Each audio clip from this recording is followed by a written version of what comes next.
حویلی میں آج بےحد چہل پہل تھی۔ سب مختلف کاموں میں مشغول نظر آ رہے تھے۔ ہر سو گلاب کی پھولوں کی خوشبو نتنوں سے ٹکراتی تو دل کو سیراب کر جاتی۔ اے روشنی، بات سن میری، ذرا یہاں آ۔ فردوس نے اسے دور سے آواز لگائی تھی۔ وہ جو چھوٹے چھوٹے قدم اٹھاتی زینے پھلانگ رہی تھی، ان کی پکار پر تیزی سے اترنے لگی۔ جی دادی جان، مؤدبانہ انداز میں کہتی وہ ان کے قریب آ کر کھڑی ہو گئی۔ آئے ہائے، پیلا جوڑا! روشنی، بندہ اپنی رنگ کی مناسبت سے کپڑے پہنتا اچھا لگتا ہے۔ اب تو ہی بتا، بھلا تیری سیاہ رنگت پر یہ پیلا جوڑا جچتا ہے بھلا؟ اب روہیل کے سسرال والے آئیں گے تو کیا کہیں گے کہ تمیز سکھانے والا کوئی بھی نہیں یہاں؟ جا کر کپڑے بدل، کوئی ڈھنگ کا پہن جوڑا۔ اس کا سر تا پا جائزہ لیتے ہوئے وہ تحقیر امیز لہجے میں بولتی اس کے دل کو ٹھیس پہنچا گئی تھیں۔ بامشکل اس نے اسبات میں سر ہلا کر اپنی سیاہ آنکھوں میں ابھرتی نمی کو اپنے اندر اتارا تھا۔ اپنے کمرے میں آ کر وہ ضبط نہ کر پائی تو آنسو بہانے لگی۔ الماری میں سے سیاہ رنگ کا جوڑا نکال کر فوری ہی اسے تبدیل کر لیا۔ ایک نظر اپنے پیلے جوڑے پر ڈال کر اس نے اسے اپنے سینے سے لگا لیا۔ میری رنگت کے مطابق یہ سیاہ رنگ ہی مجھ پر جچے گا۔ کتنا شوق تھا مجھے اس پیلے جوڑے کو پہننے کا، لیکن شاید میری قسمت بھی ایسی ہی ہے، میرے رنگ کی طرح سیاہ۔ وہ آئینے کے مقابل کھڑی سسکیوں سے رو رہی تھی۔ روشنی، تو یہاں ہے؟ کب سے تجھے بلا رہی ہوں۔ آجا، کنزا آ گئی ہے، مہمان بھی آ رہے ہیں۔ اور یہ کیا تو نے سیاہ جوڑا کیوں پہن لیا ہے؟ کمرے میں جھانکتے ہوئے فائزہ عجلت میں بول رہی تھی، مگر جیسے ہی اس کی نگاہ اس کے کپڑوں پر گئی وہ اچنبے سے اسے دیکھنے لگیں۔ امی، ایسے ہی بدل لیا ہے، اور چلے نا، کنزا بھابھی کو دوبارہ دیکھنے کا اشتیاق ہو رہا ہے۔ اپنے آنسو چھپا کر اس نے سیاہ دوپٹہ اپنے سر پر اوڑھ لیا۔ حویلی میں آج دعوت رکھی گئی تھی۔ روہیل کی ولیمے کے بعد دلہن اپنے میکہ 10 دن گزارنے کے بعد آج لوٹی تھی۔ فردوس نے اپنے پوتے کے لیے سفید اور خوبصورت لڑکی کا انتخاب کیا تھا۔ روشنی کے ساتھ ساتھ تمام لوگ بھی اسے دیکھنے کا اشتیاق تھا۔ اس کی نگاہ کمرے میں پلنگ پر پڑی کنزا پر جا ٹکی۔ اس کی سفید رنگت پر اسے رشک سا آیا تھا۔ ارے روشنی، کیا سوچے جا رہی ہے؟ یہ دیکھنا، تصویریں اتاری جا رہی ہیں، خوشی کا موقع ہے۔ پگلی، آ یہاں کنزا کے پاس بیٹھ جا۔ او بھائی جان، ذرا ہماری بچی کی بھی تصویر اتاریو۔ فائزہ نے اسے دور سے اشارہ کیا تو وہ کنزا کے پاس جا بیٹھی۔ تصویر اتارنے والے نے فوری کیمرے کا رخ روشنی اور کنزا کی جانب کیا۔ ارے فائزہ، یہ کیا بات ہے؟ اور دن اور رات کا سما لگ رہا ہے، ذرا فاطمہ کو بٹھائیو ادھر، دیکھنا کتنی تصویر جچے گی۔ فردوس نے کمرے میں آتے فاطمہ کی جانب اشارہ کیا۔ روشنی کو رات سے تشبیہ دی گئی تھی، جسے سمجھتے ہوئے روشنی دل گرفتہ ہو کر وہاں سے اٹھ کھڑی ہوئی۔ دبے دبے کہکوں کی آوازیں بھی اسے سنائی دی تھیں۔ نا ماں، چاند سی ہے میری روشنی۔ فائزہ کو فردوس کا یوں کہنا بھایا نہیں تھا۔ ارے بہو، کیوں چاند کو شرمندہ کرتی ہے پگلی؟ اور تو چل بیٹھنا ادھر۔ فائزہ کو ٹوکتے ہوئے انہوں نے فاطمہ کو پلنگ پر بٹھایا تھا۔ حویلی میں کسی کی ہمت نہ تھی کہ فردوس کو کچھ کہنے کی، تبھی انہوں نے اپنی زبان پر تالا لگا لیا۔ روشنی نے دل برداشتہ ہو کر چھت کا رخ کیا۔ اس کی نگاہ آسمان کے عین وسط میں اس خوبصورت روشن 14ویں کے چاند پر ٹھہری۔ اس من موہن منظر کو دیکھ کر اسے اپنے قلب میں سکون اترتا ہوا محسوس ہو رہا تھا۔ جب بھی وہ اداس ہوتی اس چاند کو ضرور دیکھتی۔ روشنی، جانتی ہو یہ آسمان تمہیں کیا پیغام دے رہا ہے؟ ریان نے اس کی نگاہ کے تعاقب میں دیکھ کر اس سے نرم لہجے میں استفسار کیا۔ کیا دے رہا ہے مجھے پیغام، ریان؟ وہ چونک کر ریان کو دیکھنے لگی، جس کی نگاہوں میں اس کے لیے نرم تاثر تھا۔ یہ رات سیاہ ہے، لیکن دیکھو، چاند اس سیاہ رات میں بھی سیاہ نہیں ہے، بلکہ روشن ہے، بے حد روشن۔ تو روشنی، یہ رات تمہیں پیغام دے رہی ہے کہ رنگ نہیں، بلکہ اپنا دل خوبصورت بنائے رکھو۔ کبھی دیکھا ہے تم نے لوگ رات کے سیاہ رنگ کے سبب اس خوبصورت چاند کو نظر انداز کر رہے ہیں؟ نہیں دیکھا نا ایسا؟ تو روشنی، تم بھی سبق سیکھو نا۔ کوئی کہے کہ تم سیاہ ہو تو سر کو خم دے کر اعتماد کے ساتھ کہو، میں سیاہ ہوں تو کیا ہوا، میرے اندر چاند سا دل ہے۔ کوئی تمہیں سیاہ کہے گا، مگر تم میرے لیے چاند جیسی ہو۔ کیا لہجہ تھا اس کا، خوبصورت، گمبھیر اور نرم لہجہ جس میں وہ کھوئے جا رہی تھی۔ یہ آپ کی محبت ہے ریان، جس نے مجھے مضبوط بنائے رکھا ہے۔ آپ کی باتوں سے مجھے حوصلہ ملتا ہے، ہمت ملتی ہے۔ بس میرا نصیب آپ کے ساتھ جڑ جائے تو کوئی بھی مجھے سیاہ کہے، یہ مجھے کچھ بھی کہے، مجھے کوئی فرق نہیں پڑے گا۔ یہ آپ کا بڑا دل ہے جو مجھ جیسی لڑکی پر آ گیا۔ اس نے سر اٹھا کر ریان کو دیکھ کر محبت بھرے لہجے میں کہا تھا، میرے لیے رنگ تھوڑی نہ اہم ہے، دیکھنا کوئی لاکھ روکے مگر تم سے شادی کر کے رہوں گا، بس تم بھی مجھ سے محبت کرتی رہنا۔ ریان اس کی آنکھوں میں دیکھ کر یقین دلا رہا تھا۔ روشنی کا خوشی کا کوئی ٹھکانہ نہ رہا تھا۔ وہ شخص اس کی زندگی میں چاند ہی بن کر آیا تھا، تبھی تو اسے روشنی کی سیاہ رنگت سے کوئی بھی فرق نہیں پڑا۔ رات کی تاریکی دن کے اجالے میں تبدیل ہو چکی تھی۔ حویلی میں تمام افراد اٹھ چکے تھے۔ عموماً یہاں سب 9 بجے ہی اٹھ جایا کرتے تھے۔ السلام علیکم دادی جان، السلام علیکم امی جان، سب کو السلام علیکم۔ وہ سب کو سلام کرتی چارپائی پہ جا بیٹھی۔ وعلیکم السلام۔ ہر طرف سے اس کے سلام کا جواب دیا گیا تھا۔ روشنی، آج ناشتے میں حلوہ پوڑی ہے تو 10 چائے پیے گی؟ فائزہ نے باورچی خانے کے دریچے سے جھانکا تھا۔ حویلی کی عورتوں کی زبان میں اردو اور پنجابی کا امتیاز شامل تھا۔ چائے پی گی اور تو رنگ سیاہ کرے گی؟ فائزہ آپا کچھ تے رحم کرو بچی پر۔ مہناز جو اس گھر کی چھوٹی بہو تھی، انہوں نے طنزیہ آواز لگائی۔ ریان ساکت و صامت روشنی کے اداس چہرے کی طرف دیکھ رہا تھا۔ روشنی کے لیے نرم بول بول کر وہ اپنی شامت نہیں بلوانا چاہتا تھا۔ ایک ہی تو دھی ہے میری، خیال رکھنا تو بنتا ہے نا، کس کتاب میں لکھا ہے چائے پینے سے رنگ کالا ہوتا ہے؟ فائزہ ایک نرم اور ٹھنڈے مزاج کی مالک تھی۔ ہمیشہ کی طرح ان کا جواب کومل ہی آیا تھا۔ یقین کا تو زمانہ ہی نہیں رہا امی جان، مہناز نے فردوس سے شکوہ کیا۔ وہ سب سے الگ تھلگ چارپائی پہ بیٹھی تھی، ہاتھ میں تسبیح تھامے وہ دانے آگے کر رہی تھی۔ چھوڑ دے بہو، کسی کو کچھ بھی سمجھانا، روشنی تو بچپن سے ہی ایسی ہے، کیا پیدائش پر بھی چائے پیتی تھی؟ عقل کو ہاتھ مار۔ فردوس نے بلند آواز میں مہناز کو ڈانٹا۔ کسی کو اس بات سے غرض نہ تھا یہ سب روشنی کے دل کو کس قدر زخم دے رہے ہیں۔ اس نے زخمی نگاہ سے ریان کو دیکھا جو آنکھوں ہی آنکھوں میں اسے خاموش رہنے کا اشارہ دے رہا تھا۔ ریان کا حکم تو وہ سر آنکھوں پہ رکھتی تھی، اب بھلا اس حکم کو ٹالنے کی سکت کہاں تھی اس میں؟ السلام علیکم۔ کنزا نے اس وسیع صحن میں داخل ہوتے سب کو سلام کیا۔ ایک بار پھر روشنی نے اسے رشک سے دیکھا تھا۔ اس کے دل میں حسرت جاگی تھی، کاش وہ بھی اتنی خوبصورت اور سفید ہوتی۔ وعلیکم السلام، دن چڑھ گیا ہمارا، ادھر بیٹھ میرے نال، کس قدر خوبصورت ہو گئی ہے تو۔ فردوس نے محبت سے ہاتھ کنزا کے آگے پھیلایا، جسے تھام کر کنزا ان کے پہلو میں بیٹھ گئی۔ ابے سن حارث، تیرے لیے بھی اتنی سفید اور خوبصورت دلہن کا انتخاب کروں گی۔ فردوس نے روشنی کے بھائی کو پکارا تھا۔ ارے دادی جان، میں نے تو سب کچھ آپ پر چھوڑا ہے، سفید ہی لے کر آئیے گا میری دلہن، بڑی خواہش ہے میری، سفید کے علاوہ شادی نہیں کروں گا کسی سے۔ حارث کے الفاظ تھے یا تیر جو اسے اپنے جسم و جاں میں پیوست ہوتے محسوس ہو رہے تھے۔ ایک بار بھی اس کے بھائی نے روشنی پر نظر نہ ڈالی تھی۔ اگر یہی شرط روشنی کے لیے رکھی جاتی تو، اگر روشنی کے رشتے اسی بنا پر آتے تو کیا وہ ساری عمر کنواری رہ جاتی؟ بس یہیں اس کا ضبط ٹوٹا تھا۔ تیزی سے اٹھ کر وہ بیت الخلاء میں جا گھسی۔ اس کا دل تشکر سے ریان کے بارے میں سوچ رہا تھا۔ یقیناً وہ شخص نہ ہوتا تو وہ ساری عمر کنواری بیٹھی رہتی، کیونکہ اس کے اپنے بھائیوں کی خواہش جان کر وہ دنگ رہ گئی تھی۔ اس کے بھائیوں کی یہ خواہش تھی تو نہ جانے باہر کے لوگ اس میں کیا کیا دیکھتے۔ سن فائزہ، اس گھر کی بڑی لڑکی ہے اب یہ روشنی، تو بولے تو رشتہ تلاش کروں میں اس کا، اور کتنا انتظار کرے گی؟ 30 سال کی ہونے چلی ہے یہ، آخر گھر بیٹھے تو کوئی رشتہ نہ آئے گا، جانتا ہے سارا محلہ ہمیں۔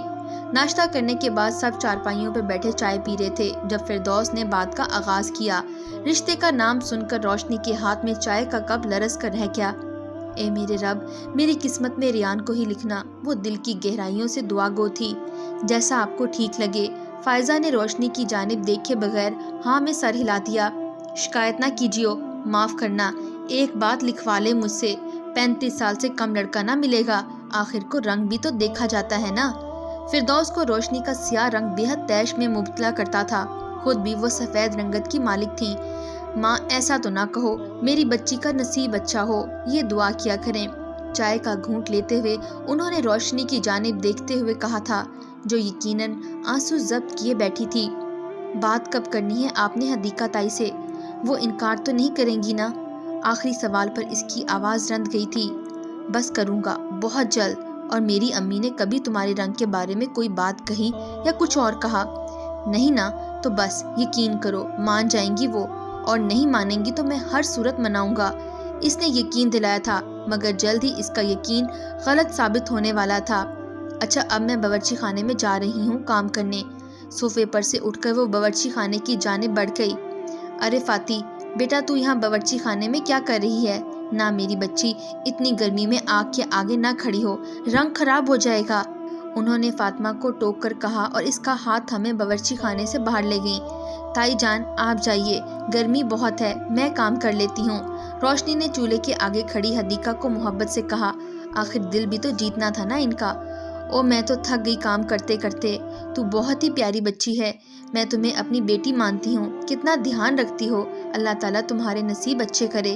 اس کے سر پر ہاتھ رکھے وہ اس سے محبت بھری باتیں کر رہی تھیں، جبکہ ان کی باتوں سے روشنی کے دل میں غلط فہمی کی لہر نے جوش مارا تھا۔ وہ خود کو دنیا کی خوش نصیب لڑکی تصور کر رہی تھی، پر وہ کہاں جانتی تھی کہ یہ کرواہٹ سے بھرے لوگ شہد لہجوں سے ہی وار کرتے ہیں۔ دن گزرتے گئے، جیسے جیسے دن گزر رہے تھے روشنی کے دل میں ریان کی محبت کا جزیرہ طویل ہوتا جا رہا تھا۔ آج کے دن اس کی خوشی کا کوئی ٹھکانہ نہ تھا۔ ریان نے اس سے وعدہ کیا تھا کہ آج وہ ضرور حدیقہ سے بات کرے گا۔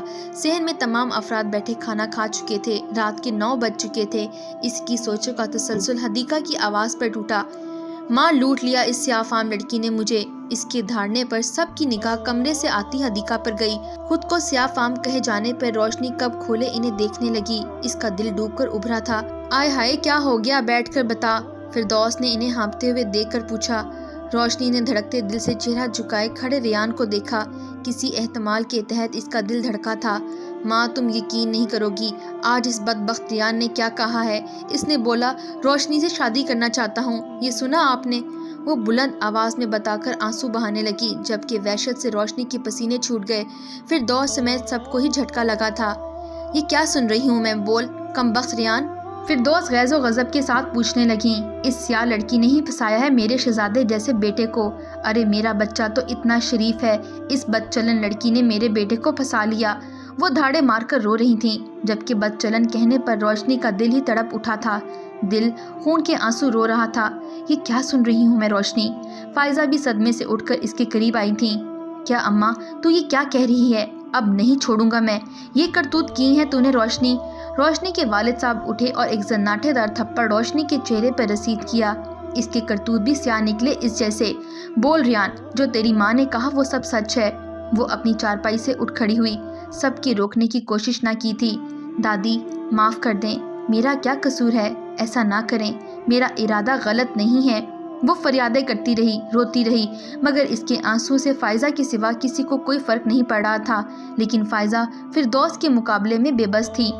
میرا بچہ بے قصور ہے، اس کلموئی نے ہی پھنسایا ہے، میرا ریان بھولا ہے، اسے کیا پتا یہ لڑکی کیسی ہے۔ ماں کل ہی اس منحوس کا رشتہ ڈھونڈے، نہیں تو یہ بدچلنی ہمارے منہ پر کالک تھوپ دے گی۔ یہ بھی اظہار کرتی رہی ہے محبت کا ریان سے، شادی کی بات بھی کرتی رہی ہے۔ اس کلموئی کو نکالے یہاں سے، اگر ریان سے شادی ہو گئی تو کالی نسل نکلے گی۔ حدیقہ کے الفاظ تیر کی طرح روشنی کے دل پر لگ رہے تھے۔ وہ تو سوچ بھی نہیں سکتی تھی کہ حدیقہ کے دل میں اس کے لیے بھی یہی سب ہے، اس کے دل میں اس قدر زہر بھرا ہے۔ یہ رات روشنی کے لیے دردناک ثابت ہوئی تھی۔ بس ایک کمرے میں وہ بند ہو کر رہ گئی تھی، کوئی اس سے بات نہیں کر رہا تھا، یہاں تک کہ ریان نے بھی اپنی ماں کے ڈر سے زبان کو تالا لگا لیا تھا۔ وہ یہی سوچتی رہی، نہ جانے محبت میں بڑے بول بولنے والے ایسی صورتحال میں کہاں چلے جاتے ہیں، وہ زندگی میں ساتھ دینے کے وعدے کہاں دفنا آتے ہیں۔ سر ہاتھوں میں تھامے وہ خود کو کوس رہی تھی، اپنی قسمت پر رو رہی تھی۔ کیا اس کا محبت کرنا جرم تھا یا اس کے رنگ کا سیاہ ہونا جرم تھا؟ گھر میں سب کا اس سے مکمل بائیکاٹ تھا، یہاں تک کہ اس کے سامنے ریان کا رشتہ فاطمہ سے جوڑ دیا گیا تھا۔ کتنی مشکل سے اس نے یہ اذیت برداشت کی تھی، یہ وہی جانتی تھی۔ یکدم ہی کمرے کا دروازہ کھلا تو اس نے آنسو پونچھ لیے۔ امی اللہ کے لیے مجھ سے آپ تو بات کر لیں، نہیں تو میں مر جاؤں گی۔ اس نے ان کے آگے ہاتھ جوڑے تھے، ماں تھی وہ آخر، ان کا دل بھی پگھل گیا اور جھٹ سے اسے گلے سے لگا لیا۔ کئی لمحے وہ دونوں یوں ہی گلے سے لگ کر خوب روئی تھیں۔ اماں نے رشتہ بھیجا تھا فیروز خان کے گھر، آج تجھے دیکھنے آئے ہیں، وہ کل ہی نکاح کر دیا جائے گا اور رخصتی بھی۔ اس سے جدا ہو کر اس نے نہ جانے کتنی ہمت جمع کر کے انہوں نے بتایا اسے۔ ماں بے یقینی سے روشنی نے ان کی جانب دیکھا تھا۔ فیروز وہی تھا جو عمر میں اس سے 20 سال بڑا تھا، نہ صرف بڑا تھا بلکہ جوئے، شراب اور نشہ اس کے لیے ایک عام سی بات تھی۔ اس وجہ سے کوئی بھی اسے اپنی بیٹی دینے پر آمادہ نہ تھا۔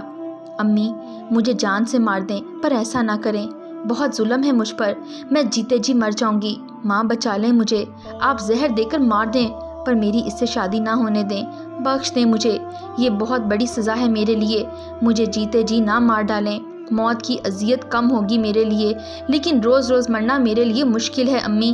وہ ان کے آگے ہاتھ جوڑے پھوٹ پھوٹ کر رو رہی تھی۔ فائزہ کے پاس اسے دینے کو کوئی تسلی بھی نہ تھی، کیونکہ فردوس کا حکم بھی اٹل تھا، اس کو کوئی نہیں ٹال سکتا تھا۔ حویلی میں ان کے علاوہ کسی کی نہیں چلتی تھی۔ دوپٹے میں اپنا چہرہ چھپائے وہ کمرے سے نکل گئیں۔ ان کا دل بھی کٹ کر رہ گیا تھا۔ سارا دن اس کا روتے دھوتے گزرا، نہ کھانا کھایا نہ ناشتہ کیا، بس آنسو ہی اس کا مقدر بن کر۔ رنج اذیت کی انتہا سب ہی تو تھا۔ اپنے ہاتھوں میں لگی ہینا کو اس نے کسک سے دیکھا تھا، کتنے خوبصورت خواب سجا رکھے تھے اس نے، اور ان خوابوں کی حقیقت کتنی بھیانک نکلی تھی۔ معاف کرنا، لیکن ماں کا حکم ضروری ہے، شرمندہ ہوں بہت، دعا ہے کہ تم خوش رہو اور نئی زندگی شروع کرو۔ اس کی جانب دیکھتے ہوئے وہ دعا دے رہا تھا، جبکہ یہی روشنی کا ضبط ٹوٹا تھا۔ جو ہاتھوں سے ہی موت کے دراہے پہ کھڑا کر دیتے ہیں، کیا ان لوگوں کا دل نہیں کانپتا جب وہ خوش رہنے کی دعا دیتے ہیں؟